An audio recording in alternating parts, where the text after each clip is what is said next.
दोस्तों, आपकी कामयाबी आपके घर में सुख शांति लाती है।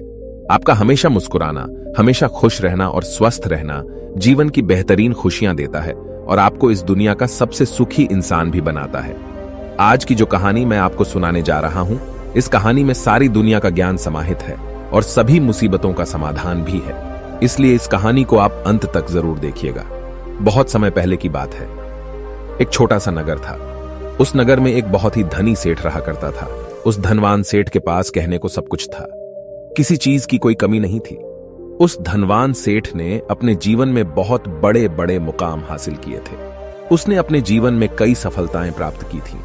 वह जिस नगर में भी व्यापार करने जाता, वहां पर भी उसे सफलता मिलना निश्चित था। वह अपने जीवन में कभी भी हारा नहीं था। उसका व्यापार भी खूब जोरों शोरों से चल रहा था। उसके पिताजी ने उसे ऐसी 4 बातें बता रखी थीं, जिसका वह नियमित पालन किया करता था और उन्हीं बातों का अनुसरण किया करता था। और उन्हीं बातों की वजह से उसका जीवन बड़ा ही सुखमय था। वह जीवन के हर क्षेत्र में सफल था। ऐसे ही काफी समय बीत गया और अब वो धनवान सेठ काफी बूढ़ा हो चुका था। अब उसे लगने लगा था कि मेरी मृत्यु बहुत नजदीक है, मेरी मृत्यु कभी भी हो सकती है। और वह जानता था कि उसका बेटा बहुत भोला है, बहुत नादान है, उसे अभी दुनियादारी की समझ नहीं है। इसलिए उसने अपने बेटे को अपने पास बुलाया और अपने बेटे से कहा, बेटा, मैंने अपने पिताजी से 4 बातें सीखी थीं और उन्हीं बातों को मैंने अपने जीवन में उतारा। उन्हीं के अनुसरण की वजह से आज मैं अपने जीवन में इतना सफल हूं, अपना जीवन सुखमय पूर्वक बिता रहा हूं। उन्हीं बातों की वजह से आज मैं इतना सुखी हूं, संतुष्ट हूं और इतना धनवान हूं। ना ही कभी मुझे कोई बीमारी हुई और ना ही मुझे कभी कोई धन की कमी हुई। और तुम देख ही पा रहे हो कि मैं इस नगर का सर्वश्रेष्ठ धनवान हूं। लेकिन आज मेरे पास जो कुछ भी है, मैं उससे संतुष्ट हूं, मैं खुश हूं। लेकिन मैं चाहता हूं कि तुम मुझसे भी आगे बढ़ो। तुम और नाम कमाओ, तुम और धन कमाओ, लोग तुम्हारे बारे में जाने, तुम्हें पहचाने, क्योंकि हमारा समय कुछ और था और तुम्हारा आने वाला समय कुछ और ही है। उस धनवान सेठ ने अपने बेटे को अपने और करीब बुलाया और उससे कहने लगा, बेटा, आज मैं तुमको दुनिया की ऐसी 4 महत्वपूर्ण बातें बताने जा रहा हूं जो मुझे मेरे पिताजी ने बताई थी और इसी के कारण आज मैं इतना सफल हूं। यदि तुमने इन सभी बातों को अपने जीवन में उतार लिया, इनका नियमित तौर पर पालन किया, इनका अनुसरण किया, तो तुम भी अपने जीवन में बहुत धनवान बन जाओगे, अपने जीवन को बहुत सुखमय तौर पर बिताओगे। इन बातों के अनुसरण से न तो तुम्हारे घर परिवार में कोई दुख आएगा और न ही तुम्हारे व्यापार में कभी कोई परेशानी उत्पन्न होगी। इतना कहकर धनवान सेठ अपने बेटे को 4 बातें बताना शुरू करता है। वह कहता है, बेटा, सबसे पहली बात है काम पर छांव में जाना और छांव में आना। दूसरी बात, अपने घर के चारों तरफ चमड़े की बाड़ रखना। तीसरी बात, हमेशा खाने को मीठा करके खाना। और चौथी बात, अपनी पत्नी को हमेशा बांध कर रखना। इतना कहकर वह धनवान सेठ अब निश्चिंत हो चुका था। वह यह जानता था कि उसका बेटा बहुत भोला है। वह अपने पिता की बात अवश्य मानेगा और इन सभी 4 बातों को अपने जीवन में उतारेगा और इनका अनुसरण भी करेगा। देखते देखते कुछ महीने बीत गए और फिर एक दिन धनवान सेठ मृत्यु को प्राप्त हो गया। अपने पिता की मृत्यु के बाद उस धनवान सेठ के बेटे ने उन सभी 4 बातों को एक कागज पर लिख लिया ताकि वह उन्हें भूल न जाए और उन्हीं बातों को वह अपने जीवन में उतारने लगा।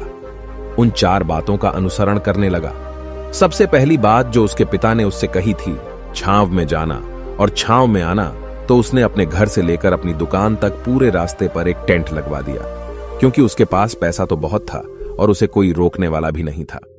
जब भी कोई उससे पूछता कि आखिर तुमने ऐसा क्यों किया, तो वह उसके जवाब में बस इतना ही कहता कि मेरे पिताजी ने मुझसे ऐसा ही करने को कहा है। इसके बाद उसने अपने पिता की अगली बात का अनुसरण किया। उसने अपने घर के दोनों तरफ चमड़े की एक दीवार खड़ी करवा दी। इसे देखकर आसपास के लोग बहुत क्रोधित हो गए। वे लोग उससे झगड़ा करने पर भी उतर आए।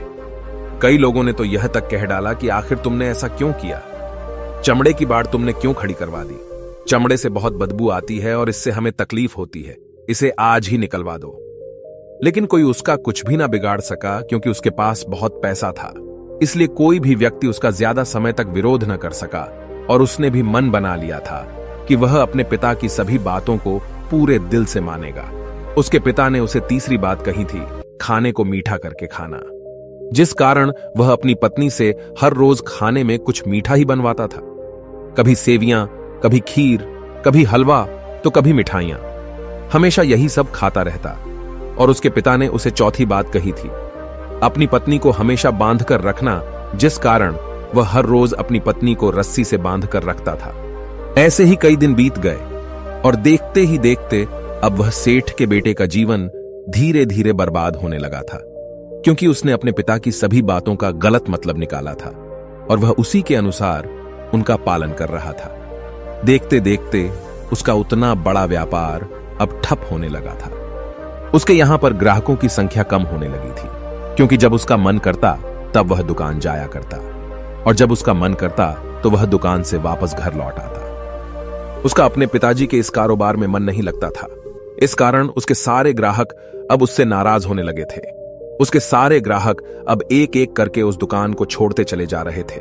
इसी कारण उसका पूरा व्यापार अब ठप हो चुका था। जिस व्यापार को खड़ा करने में उसके पिताजी ने खून पसीना एक कर दिया था, उस व्यापार को उसने कुछ ही महीनों में पूरी तरह से बर्बाद कर दिया था। अब उसका धंधा बहुत कम हो चुका था, जिस कारण वह बहुत परेशान रहता था।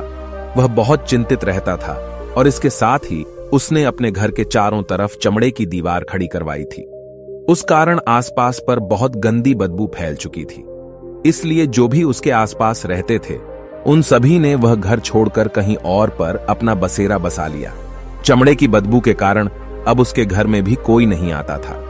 यहां तक कि उसके मित्र और रिश्तेदार भी उस घर में आने से कतराते थे। लेकिन अब भी उसे समझ नहीं आ रहा था कि आखिर ये सब हो क्यों रहा है। वो बहुत परेशान रहने लगा था और वह हमेशा मीठा भोजन किया करता था, जिस कारण उसका वजन बहुत ज्यादा बढ़ चुका था और इस मोटापे के कारण उसके शरीर में न जाने कितनी सारी बीमारियों ने अपना घर बना लिया था। आए दिन उसके घर पर वेद आने लगे थे। इन्हीं कारणों से अब उसका पैसा भी इन चीजों में बर्बाद होने लगा था और अपने पिता की चौथी बात उसने मानी थी। वह थी अपनी पत्नी को बांध कर रखता, जिसकी वजह से उसकी पत्नी उससे नाराज हो गई और वह घर छोड़कर अपने मायके लौट गई। उसने अपनी पत्नी को मनाने की कोशिश की, तरह तरह के उपाय किए, लेकिन उसकी पत्नी नहीं मानी। और वैसे भी कोई भी स्त्री ऐसे मर्द के साथ क्यों रहना चाहेगी जो उसे बेवजह ही बेबात पर बांध कर रखता हो। देखते देखते अब वह सेठ के बेटे का पूरा जीवन बर्बाद हो चुका था। न तो अब उसके पास व्यापार बचा था, न ही धन, न ही उसकी पत्नी, और न ही वह रिश्तेदार जो पैसों के लिए उसके आसपास घूमा करते थे। और तो और अब उसका स्वास्थ्य भी ठीक नहीं रहता था, जिस कारण वह बहुत चिंतित रहने लगा था, बहुत परेशान रहने लगा था। उसे यह सब समझ ही नहीं आ रहा था क्या हो रहा है और क्यों हो रहा है। इन सभी बातों को लेकर तो बहुत परेशान रहता और वह मन ही मन अपने पिताजी को कोसा करता, कहता, पिताजी आपने तो मेरा पूरा जीवन बर्बाद कर दिया। आपकी उन 4 बातों के कारण आज मुझसे मेरा सब कुछ छिन चुका है। न तो मेरे पास व्यापार रहा, न ही धन दौलत, न ही वह रिश्तेदार, न ही मेरी पत्नी, और यहां तक कि मेरे स्वास्थ्य ने भी मेरा साथ छोड़ दिया है। आप ही के कारण आज मेरा पूरा जीवन बर्बाद हो चुका है। यदि मैंने आपकी वह 4 बातें न मानी होती, यदि मैंने उन्हें अपने जीवन में न उतारा होता, तो आज मैं एक सुखमय जीवन जी रहा होता। आपकी इन 4 बातों पर चलकर मुझे क्या मिला? मैंने एक आज्ञाकारी बेटे की तरह आपकी सारी बातें भली भांति मानी, उन पर यकीन किया, उनका अनुसरण किया। लेकिन मैं ही मूर्ख था जो मैंने आपकी उन बातों पर आंख बंद करके यकीन कर लिया। इतना कहकर वह फूट फूट कर रोने लगा। तभी उसे एक दिन पता चला कि उसके पास के नगर में एक साधु आए हुए हैं और वह साधु सभी की समस्याओं का हल बताते हैं। चाहे कैसी भी समस्या हो, वह उसका निवारण अवश्य करते हैं।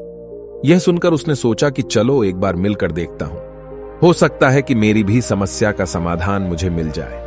इस आशा के साथ वह उन साधु के पास पहुंचा। वहां पहुंचकर सीधा उनके चरणों में जा गिरा और जोर जोर से रोने लगा। वह कहने लगा, हे गुरुवर, अब आप ही मुझे बचा सकते हैं। मेरे पिताजी ने तो मेरा पूरा जीवन बर्बाद करके रख दिया। आज मेरी जो भी स्थिति है वह सब मेरे पिताजी के कारण ही है। मेरे पिताजी ने मुझे जैसा कहा मैंने वैसा ही किया। हमेशा एक अच्छे बेटे की तरह उनकी सारी बातें मानी, अपने सारे फर्ज निभाए, और देखिए मेरे पिताजी ने मेरे साथ क्या किया।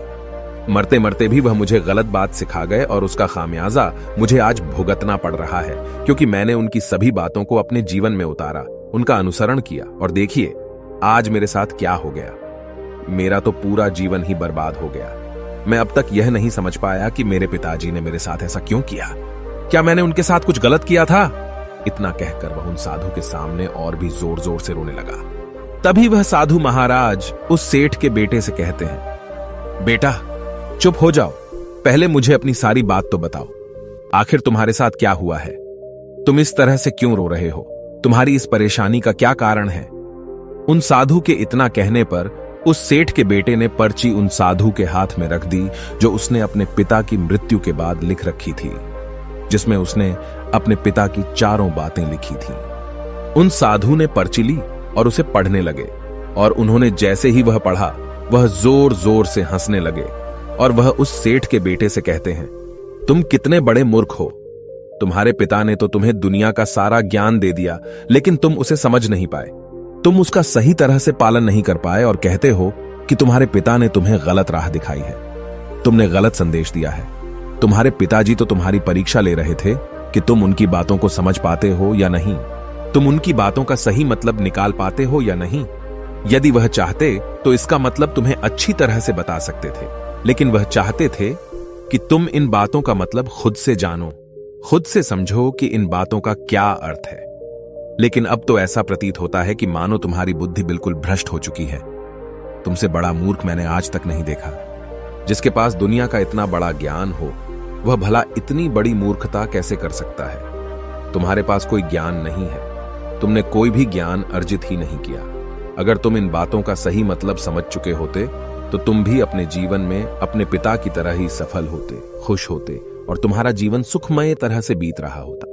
लेकिन तुम इतने बड़े मूर्ख हो कि तुमने अपने पिता की बातों का गलत मतलब निकाल लिया।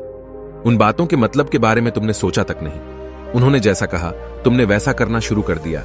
यदि तुम्हें उन बातों का अर्थ नहीं पता चल रहा था तो तुम किसी ज्ञानी से मिल सकते थे, तुम उससे उस बात का मतलब निकाल लेते। लेकिन जैसा तुमने अपने पिता की इन बातों को समझा है, इसका मतलब वैसा नहीं है। इस पर वह धनवान सेठ का बेटा कहता है, हे गुरुवर, आप क्या कहना चाहते हैं? क्या मैं अपने पिता की बातों को सही नहीं समझ रहा? और वैसे भी इसमें समझने लायक है क्या? उन्होंने तो सब कुछ साफ साफ ही बताया था और मैंने उन्हें अपने जीवन में उसी तरह से उतार लिया। तो फिर मैंने गलत क्या किया है? इस पर गुरुवर एक बार फिर मुस्कुराने लगे और उस सेठ के बेटे से कहते हैं, बेटा, ये जो बातें लिखी गई हैं, इन बातों के पीछे एक गहरा अर्थ है जिसे तुम समझ नहीं पाए। इसी कारणवश तुमने यह मूर्खता कर दी और इसी कारणवश तुमने अपना पूरा जीवन बर्बाद कर लिया। लेकिन अब भी कुछ नहीं बिगड़ा, अब भी तुम्हारे पास बहुत समय है। यदि तुम चाहो तो अब से मेहनत करके भी तुम अपने जीवन में एक बार फिर से वह खुशहाली व समृद्धि सब कुछ हासिल कर सकते हो। इस पर वह सेठ का बेटा कहता है, ठीक है, कृपया करके मुझे उन चारों बातों का मतलब समझाइए। आखिर उन चार बातों का क्या अर्थ है? इस पर साधु सेठ के बेटे को कहते हैं, तुम्हारे पिताजी ने तुमसे कहा था काम पर छांव में जाना और छांव में आना। इसका मतलब यह है सूर्य निकलने से पहले ही तुम दुकान पर पहुंच जाना और सूर्यास्त होने के बाद ही तुम वापस घर आना, जिससे तुम्हें दुकान पर अधिक से अधिक समय मिल पाएगा। तुम उस काम को अच्छी तरह समझ पाओगे, उस काम को अच्छी तरह से कर पाओगे, उस काम को बढ़ाने में तुम अपना दिमाग लगा पाओगे और तुम अपने काम में तरक्की कर पाओगे। लेकिन तुमने तो इसका गलत ही मतलब निकाल लिया। तुमने तो अपने घर से लेकर दुकान तक एक ऐसा टेंट लगवा दिया जिससे तुम छांव में आ सको और छांव में जा सको। अब तुम ही बताओ, क्या तुमने अपने पिताजी की इन बातों का सही मतलब समझा था? यह सुनकर वह सेठ का बेटा जोर जोर से रोने लगा और कहने लगा, हे गुरुवर, मेरी ही गलती थी। मैंने अपने पिता की इन बातों का गलत मतलब निकाला और इसी कारणवश आज मैं पूरी तरह से बर्बाद हो चुका हूं। मैं ही सबसे बड़ा मूर्ख था। मेरे पिताजी ने तो मुझे इतना महत्वपूर्ण ज्ञान दिया था, लेकिन मैं उस हीरे को पत्थर समझ बैठा। आगे वह सेठ का बेटा उन गुरुवर से कहता है कि गुरुवर, दूसरी बात क्या है, उसका अर्थ क्या है? आगे गुरुवर दूसरी बात का अर्थ समझाते हुए कहते हैं, चमड़े की बाड़ करवाना। इसका अर्थ यह है कि तुम अपने घर में कुत्ता या बिल्ली पालना। जब तुम अपने घर में कुत्ता बिल्ली पाल लोगे तो यह तुम्हारे घर की चारों ओर से रक्षा करेगा, जिससे तुम्हारी धन दौलत पूरी तरह से सुरक्षित रहेगी और तुम बेफिक्र होकर दुकान पर मन लगा सकोगे, बेफिक्र होकर दुकान के कामों को समझ सकोगे और तरक्की कर पाओगे। और तो और तुम्हारे मन में कभी यह भी डर नहीं होगा कि कहीं कोई चोर आकर मेरी संपत्ति न चुरा ले। चमड़े की बाड़ करवाने का असली मतलब यह है, लेकिन तुमने तो चमड़े की बाड़ करवाने का मतलब कुछ और ही निकाल दिया। तुमने तो अपने घर की 2 दीवारों को ही चमड़े से पूरी तरह से भरवा दिया, जिस कारण आसपास गंदी बदबू फैल गई। तुम्हारे आसपास के पड़ोसी भी अपना घर छोड़कर कहीं और चले गए। यहां तक कि तुम्हारे मित्र, तुम्हारे सगे संबंधी भी उस बदबू के कारण तुम्हारे घर पर आने से कतराने लगे। और अब हालत यह हो चुकी है कि ना तो तुम्हारे घर पर कोई आता है और न ही कोई जाता है। और इसी कारणवश लोग तुम्हें नापसंद करने लगे। और तुम्हारी बर्बादी का यह भी कारण है। आगे सेठ का बेटा कहता है, हे गुरुवर, यह सब तो ठीक है, लेकिन यह खाने को मीठा करके खाना, इसका क्या? मैंने इसका भी अर्थ गलत निकाला है क्या? मैंने तो अपने पिता की बातों के कहे अनुसार ही हर रोज मीठा खाया, और आज देखिए मेरा शरीर कितना वजनदार हो चुका है, जिस कारण मुझे अनेक प्रकार की बीमारियों ने घेर रखा है। क्या मैं इस बात को भी गलत समझ रहा था? इस पर वह साधु उस सेठ के बेटे से कहते हैं, हाँ, तुमने इस बात का भी गलत मतलब ही निकाला है।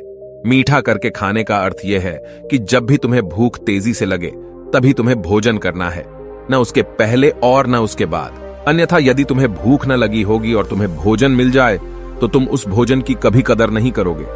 वह रोटी तुम्हें कभी मीठी नहीं लगेगी। फिर चाहे वह भोजन कितना भी स्वादिष्ट क्यों ना हो, चाहे भोजन कितना भी लाजवाब क्यों ना हो, तुम उसकी कदर कभी नहीं कर पाओगे, तुम उसका सम्मान कभी नहीं कर पाओगे। किंतु जब एक व्यक्ति को जोरों की भूख लगी होती है तो उसके सामने यदि तुम सूखी रोटी भी रख दो तो भी वह उसके लिए किसी पंचमेल से कम नहीं है। वह उसे प्रेम पूर्वक खाता है, उसका आदर करता है, उसका सम्मान करता है, और वह रोटी उसे मीठी लगती है। इसीलिए तुम्हारे पिताजी ने यह कहा था कि भोजन मीठा करके खाना, जिससे तुम्हारा स्वास्थ्य भी अच्छा रहेगा। क्योंकि जब एक व्यक्ति को भूख लगी होती है और उस समय पर जब वह भोजन करता है तो वह उसके लिए एक अमृत समान होता है, और वहीं पर जब किसी व्यक्ति को भूख न लगी हो और ऐसे समय पर वह भोजन करता है तो वह उसके लिए विष समान है, वह उसे बहुत नुकसान पहुंचा सकता है। लेकिन तुमने तो इसका भी गलत मतलब निकाला था। तुम हर रोज मीठा खाने लगे, जिस कारण तुम्हारा वजन बढ़ने लगा, और इसी कारणवश तुम्हारे शरीर में अनेक रोग ने अपना घर बना लिया और यह तुम्हें मृत्यु के करीब ले जा रहा था। इसलिए आज से जब भी तुम्हें जोरों की भूख लगे तभी भोजन करना तुम्हारे लिए अत्यधिक फायदेमंद होगा और तुम्हारे शरीर को हमेशा निरोगी बनाने में तुम्हारी मदद करेगा। और जब भी तब भोजन की आवश्यकता न हो, तुम्हें भूख न लगी हो, ऐसे समय पर भोजन कभी ना करना। यह तुम्हारे लिए बहुत नुकसानदायक साबित होगा। और यही तुम्हारी तीसरी गलती थी, जिस कारण तुम्हारा पूरा जीवन बर्बाद हो रहा था। आगे सेठ का बेटा कहता है, चौथी बात तो बिल्कुल साफ लिखी गई है, अपनी पत्नी को हमेशा बांध कर रखना, तो इसका अर्थ भी कुछ और है। क्या मैंने इसका भी गलत मतलब निकाला है? इस पर साधु कहते हैं, हां बेटा, अपनी पत्नी को बांध कर रखने का अर्थ यह नहीं है कि तुम रोज रस्सी से बांध कर रखो, बल्कि इसका अर्थ तो यह है कि जब भी तुम दोनों के बीच में कोई आपसी मतभेद हो जाए, कुछ नोक झोंक हो जाए, तो तुम अपनी पत्नी पर हाथ मत छोड़ना। जब तक एक स्त्री का पति उसके साथ रिश्ते में बंधा होता है तो वह अपने रिश्तों में बंध जाती है और वह अपने रिश्ते को पूर्ण तरीके से निभाने का हर मुमकिन प्रयास करती है।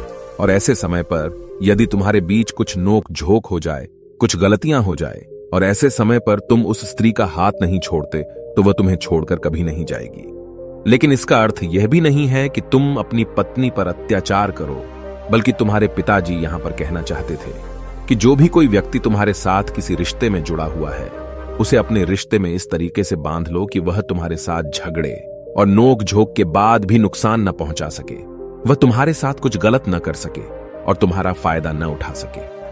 अपने रिश्तों को हमेशा बांध कर रखना, उन्हें खुला मत छोड़ना, अन्यथा वह तुम्हारे हाथ से फिसल जाएंगे। और हम में से अधिकांश लोग अपने जीवन में यही गलतियां करते हैं और अपने नए रिश्तों को कभी समय नहीं देते, जिस कारण उनका रिश्ता उतना मजबूत नहीं हो पाता और इसी कारणवश वह अपने रिश्ते से हाथ धो बैठते हैं। और यही गलती तुमने भी की। तुमने तो अपनी पत्नी को बांध कर रखा था, तो भला वह तुम्हें कैसे माफ कर सकती है? और यही कारण है कि वह तुम्हें छोड़कर चली गई। तुमने जो अपनी पत्नी के साथ किया वह माफी के लायक नहीं है, लेकिन तुम्हें अपनी पत्नी से माफी मांगनी चाहिए क्योंकि तुमने गलत किया है। इसलिए जाओ और अपनी पत्नी से माफी मांगो, उसे वापस घर लाओ। और यही वह 4 बातें थीं जो तुम्हें तुम्हारे पिता ने समझाने का प्रयास किया था, लेकिन तुमने इन सभी बातों का गलत मतलब निकाला और इसी कारणवश तुम पूरी तरह से बर्बाद हो गए। किंतु अभी भी तुम्हारे पास बहुत समय है। यदि तुम इन सभी बातों का सही से अनुसरण करते हो तो तुम अपने जीवन में एक बार फिर से वह सब कुछ हासिल कर सकते हो जो तुमने खोया है। ये सारी बातें हमारे जीवन की पूरी परेशानियों का समाधान है। तुम किसी भी तरह से इनको देख सकते हो। यदि तुम कामयाब होना चाहते हो तो तुम्हें मेहनत करनी ही होगी। सूर्य निकलने से पहले तुम्हें अपने घर से निकलना होगा और हमेशा सूर्य के ढलने के बाद ही तुम्हें घर वापस लौटना होगा, ताकि धन दौलत को कोई तुमसे छीन न ले। तुम्हें अपने रिश्तों को कुछ इस तरीके से बांधना होगा ताकि वह रिश्ते तुम्हें परेशान न करें, तुम्हें तकलीफ न पहुंचाएं, तुम्हारा फायदा न उठाएं। और हमेशा एक अच्छा और स्वस्थ भोजन करना जब तुम्हें भूख लगी हो, ताकि तुम्हें जो भी सांसें मिली हैं तुम उसे खुशी खुशी जी सको। और अपने रिश्तों को हमेशा बांध कर रखना, उन्हें खुला मत छोड़ना, अन्यथा वह तुम्हारे हाथ से फिसल जाएंगे। और अपने घर में अवश्य ही कुत्ते या बिल्ली को जरूर पालना, ताकि तुम्हारा धन हमेशा सुरक्षित रहे। इन सभी बातों का अपने जीवन में अनुसरण करने के बाद तुम अपने जीवन में सब कुछ एक बार फिर पा सकते हो जो तुमने आज तक खोया है, और हो सकता है कि तुम इससे भी अधिक उन्नति कर पाओ, इससे भी अधिक समृद्धि पा सके, अपने जीवन को खुशहाल और सुखमय बना सके।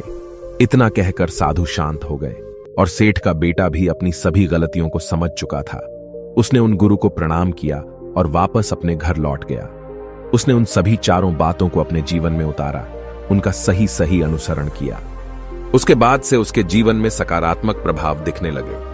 वह एक बार फिर से अपने व्यापार को खड़ा करने में सफल रहा। वह एक बार फिर से अपनी पत्नी को घर लाने में सफल रहा, और देखते ही देखते उसका जीवन सुखमय और आनंदमय हो गया था। मुझे उम्मीद है कि आपको यह कहानी पसंद आई होगी और आपने इससे कुछ सीखा होगा। कहानी के बारे में अपने विचार आप हमें नीचे कमेंट बॉक्स में कमेंट करके बता सकते हैं। जाने से पहले वीडियो को लाइक करें और चैनल को सब्सक्राइब जरूर करें। नमो बुद्धाय।